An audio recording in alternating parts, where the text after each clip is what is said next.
This adventurous and fantasy story begins with a man shown walking towards a very ancient temple with his son. It seems he is looking for someone or something, but he hasn't found it yet. Slowly, he keeps moving forward with his son and begins to hear some strange sounds echoing in that place. As the man walks toward a throne with his son, he is left shocked, because right there is that cruel and ancient god, who had been imprisoned in that sacred place for years. Now, after all this time, he has returned. That means now he will make humans do whatever he wants. In fact, this god even said that he would destroy all of humanity. What happened next to the man and his son is not revealed. Instead, the story shifts to another man named Guan. Guan had been searching for his lost daughter for a long time. Her name was Tangi, and she had disappeared many years ago. Guan was determined to find her no matter what. It had become his life's only mission. He had abandoned everything, even stopped living with his wife, and wandered like a madman from place to place. But to this day, there had been no trace of his daughter. Guan was ready to do anything for her. His desperation was evident from his condition. Guan kept having visions of his daughter, in which he also saw the demigod, the same god shown at the beginning of the story. Now Guan was in a mountainous region, where he spotted a truck that made him suspicious. So, he picked up several stones and began hurling them directly at the truck's windshield. The stones hit accurately, causing the driver to lose control. The truck came to a stop a short distance ahead. Guan immediately rushed to the truck and started asking where they had hidden his daughter. He even began beating the driver badly. But the driver's companion, who was nearby, attacked Guan from behind. Guan was knocked unconscious for a while. When he regained consciousness, he quickly went to the back of the truck, and was shocked to find several children locked in cages. These evil people were involved in child trafficking. Guan was devastated and began frantically searching for his daughter among them, hoping she might be there. But unfortunately, she wasn't. He was deeply disappointed, because by now, he thought he would have found her. He had tried everything and searched everywhere. Soon, police officers and detectives arrived. They seized the truck. But since Guan was sitting there, the police assumed he was the one behind all of it. The driver and his companion had already escaped. The officers took Guan with them for questioning. While in their custody, Guan again saw a vision of his daughter, this time, being taken away by a dark shadow. We'll soon find out who that dark shadow was. Guan regained consciousness and saw that he was inside a police car. One of the officers was looking at a photo of his daughter. Guan couldn't tolerate this and tried to snatch the photo from him. He even started attacking the officer and managed to escape from the car. He couldn't bear the thought that after so much time, he still hadn't found his daughter. That's why he didn't want to end up spending the rest of his life in prison. Guan ran for his life, while all the police officers chased after him to catch him. They wanted to interrogate him and find out where he was taking all those children. But the truth was something else entirely. As Guan was running, he saw a woman sitting inside a car. She opened the door, as if signaling him to get in. Guan understood her gesture and quickly got into the car, and the two drove away. In a way, that woman had saved Guan from the police. While talking, we find out that the woman's name is Lin. She knows everything about Guan and his daughter. It seemed like she had done deep research on him. Lin told Guan that she could help him find his daughter, if he wanted. But the journey ahead was not going to be easy. Guan decided to trust Lin and went with her. Now we're shown a different timeline, from ancient times. A man named Kong was running in fear across the mountain peaks. He was being chased by a group of warriors determined to kill him. These warriors were agile and brave, but Kong was weak and cowardly. He was about to jump off a cliff to save himself. Just in time, Kang's sister arrived. To save him, she threw Kong into the water and began fighting the warriors herself. Poor Kong was already severely injured. But still, to save his sister, he climbed back up. A little while later, when Kong reached the top, he saw that one of the warriors had killed his sister. Kong was devastated. Without hesitation, he picked up a weapon and attacked the warrior. The warrior didn't even get a chance to fight back and was badly injured, falling to the ground. As he lay there, the warrior warned Kong that if he killed him, his master, one of the most dangerous and powerful gods in the world, would never forgive him. But Kong was only thinking of one thing: this man had killed his sister, and didn't deserve to live. Without a second thought, Kong killed him on the spot. Kong was deeply heartbroken, as his only sister had been killed. As he was about to leave, something strange happened. The armor on the dead warrior's body began to move. The shield floated up into the air and seemed to be searching for someone, as if looking for a new owner who could claim it. There was no one alive there except Kong. That's why the armor began to stick directly to Kang's body. Kong was completely distressed, unsure of what to do in this situation. He tried hard to free himself, but everything failed. It was as if the shield had a life of its own. It literally began merging with Kang's body, and in the middle of this, one of its eyes opened. This meant that the shield had a mind of its own and acted according to its own will. Now, it seemed permanently connected to Kang and wouldn't let go of him. The scene now shifts to the present time, where Guan was with Lin was taking Guan to an important place that could help him find his daughter.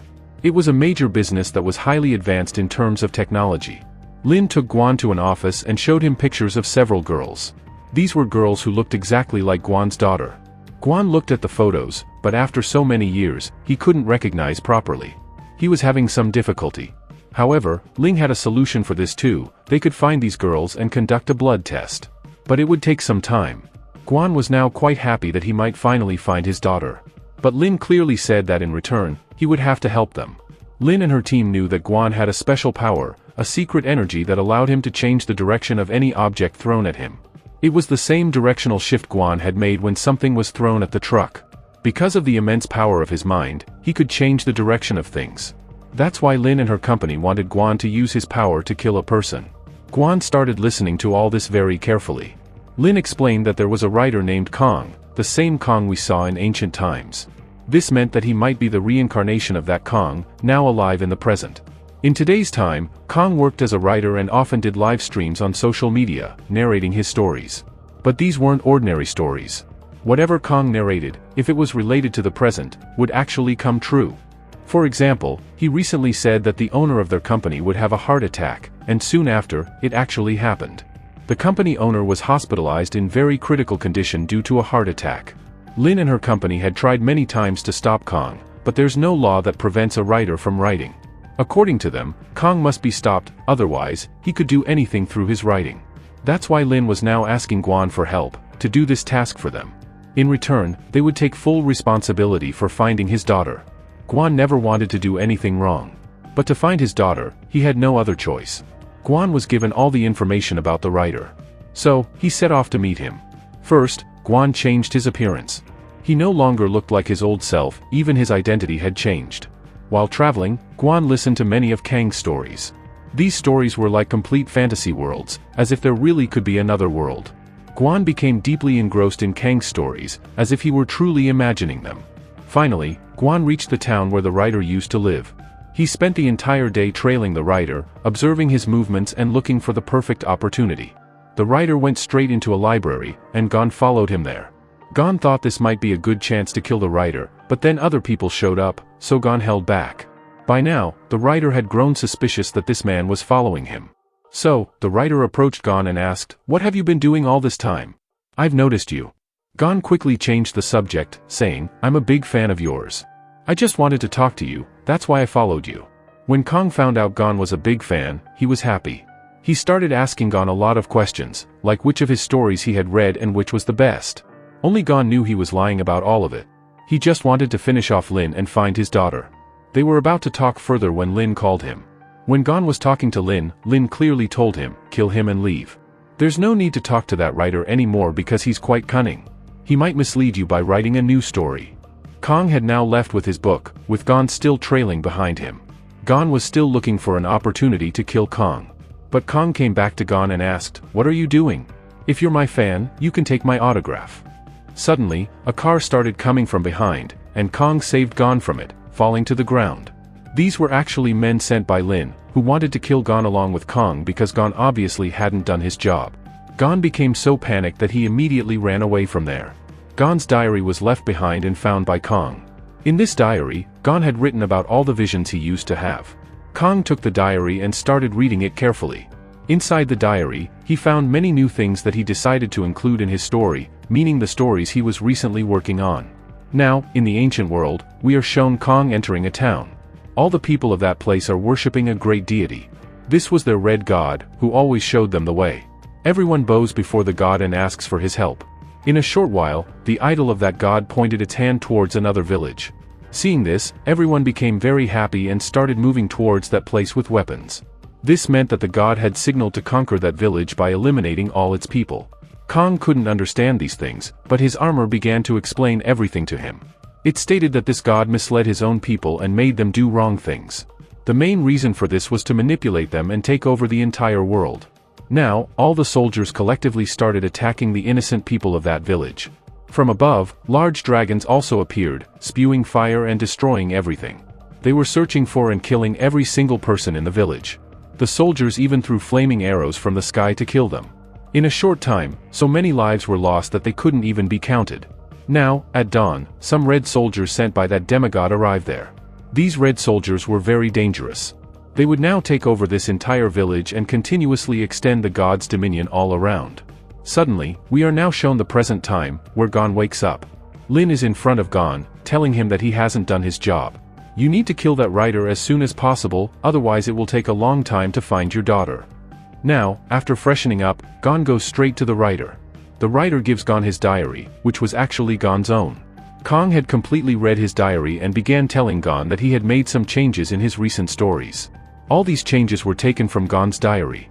Kong even thanks Guan here because he had been stuck on this story for a long time.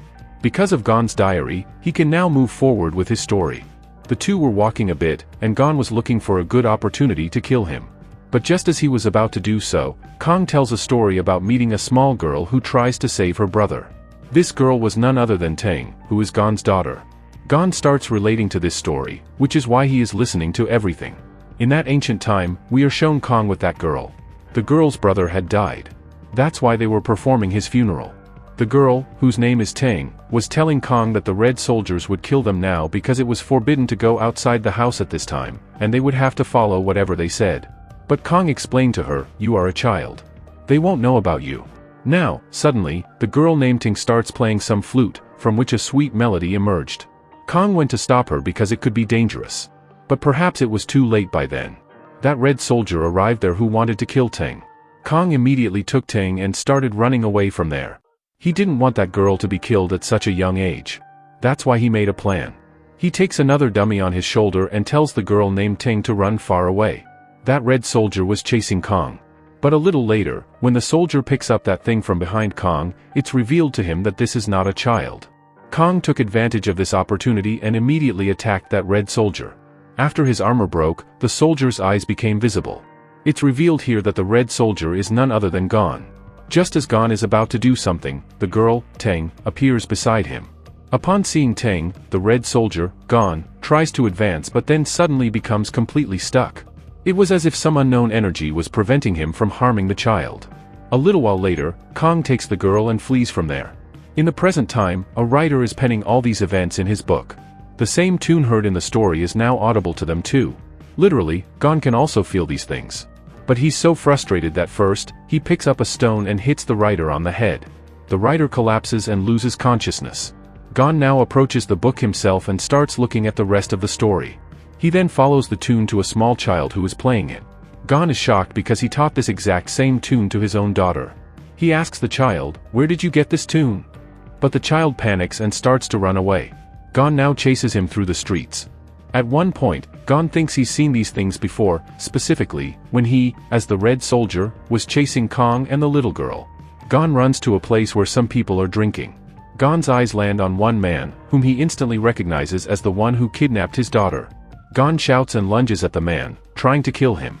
There were many people there, but Guan skillfully fights them off and eliminates them. Finally, he reaches the man and strangles him, demanding to know about his daughter. However, the gangster now reveals the truth: "We gave your daughter some drugs. But the dose was too high, and she died. We left her dead body in the hilly area." Hearing this, Guan instantly panics. He couldn't comprehend that his daughter, whom he had been searching for all these years, was dead. In a fit of rage, Guan starts to strangle the gangster, trying to take his life. A short while later, Lin arrives and separates Guan from the gangster. She arrests the gangster and locks Guan in a car.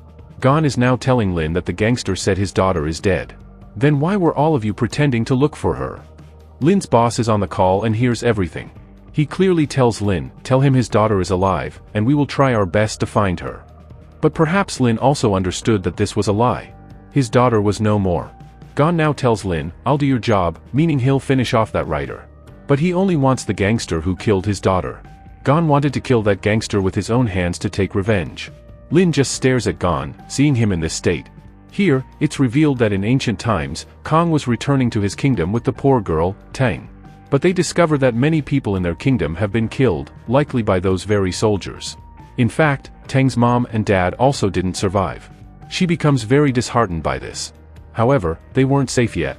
In a short while, many soldiers arrive and surround them. That's why Kong stands in front of Tang, and the eyes of his shield also appear. In real life, Kong is telling everything to Guan. Guan has now also found the book in which Kong was about to complete his story. The surprising thing was that all the things Guan was seeing in his imagination were written in this book.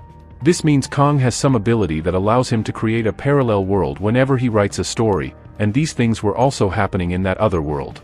Guan also realized that his daughter, Tang, is present in Kang's story, and saving her would be very important. That's why Guan calls Lin and tells her that he will not kill Kong but will protect him so that he can complete the story. Now, Guan gives Kong an idea of how he can complete the story. They start making changes accordingly. In ancient times, when all those soldiers were coming to attack Kong and Tang, suddenly, the armor emerges from Kang's body. The armor takes the form of a soldier with a sharp sword in its hand. It starts killing all the soldiers one by one. No one can stand against that shield-wielding soldier. Kong also helps him, and after killing everyone at the end, it's revealed that this soldier was moving on Kang's commands. That's why Kong now starts making him dance to his tunes. Lin's boss also kidnaps Lin to prevent her from revealing the truth to anyone. Now, Guan and Kong come to a library to complete the book and finish their story. Guan will now protect Kong, no matter what obstacles come their way. In ancient times, Kong and Ting directly reach the court of the god, where upon entering, they see thousands of soldiers. It was night, and all those soldiers were stuck in one place. Now, as Kong moves forward with Tang, he confronts that same great god. That god is so dangerous and has so many arms that anyone would be terrified just by looking at him. Now, that god tells Kong a truth: "You are the son of my brother, whom I killed very brutally." Kong becomes furious upon hearing this and challenges him to a fight. On the other side, in the library, many of Lin's companions have arrived who want to kill Kong. But Guan stands there to protect Kong. He bravely starts fighting all of them. Using his precision, he kills them one by one. At that very moment, in ancient times, the god and Kong began to fight each other. Kong brought out his shield-wielding soldier, who joined him in the battle. But both of them proved very weak against the god. At one point, Ting started playing her flute, as her father had told her to play it in times of trouble. Hearing that tune, the god became extremely aggressive and completely devoured Tang. In the library, after the enemies attacked, Kong was severely wounded. Guan took him to the hospital. There, Guan started creating his own story. Now, a portal opens in the ancient world. From inside that portal emerges the same red soldier, who is none other than Guan himself. Guan immediately began continuously attacking the god. Kong now noticed an arrow stuck in the god's forehead. Perhaps that could be his weakness. So, he started pulling it out. The red soldier, Guan, also helps him. While pulling it, they brutally kill the god. They even save Ting, who was in her father's hands. In the real world, his story had ended. Suddenly, Guan heard the same tune. When he reached outside, there was no one else but his daughter. This means everything is now alright. Our story also ends here.